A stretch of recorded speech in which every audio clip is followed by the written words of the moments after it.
In today's video, I am going to teach you how to add background videos, Squarespace Fluid Engine.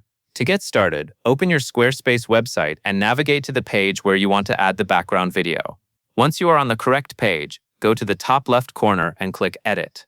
This will open the page editor so you can make changes to the layout and section settings. Next, move your mouse over the Fluid Engine section where you want the video to appear in the background. When the section controls appear, click Edit Section. This opens the section configuration panel, where you can control the design and media settings for that specific section. Inside that panel, click the Background tab. This is where Squarespace lets you choose what type of background media you want to use. You will usually see different media options here, and for this tutorial, you want to select Video. Choosing Video tells Squarespace that you want this section to display moving media behind your content instead of a color or image. After that, click the plus icon to add your video.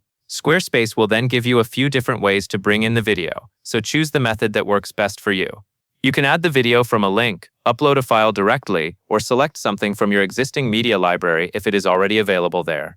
If you choose the link option, paste in a valid public video URL from YouTube or Vimeo.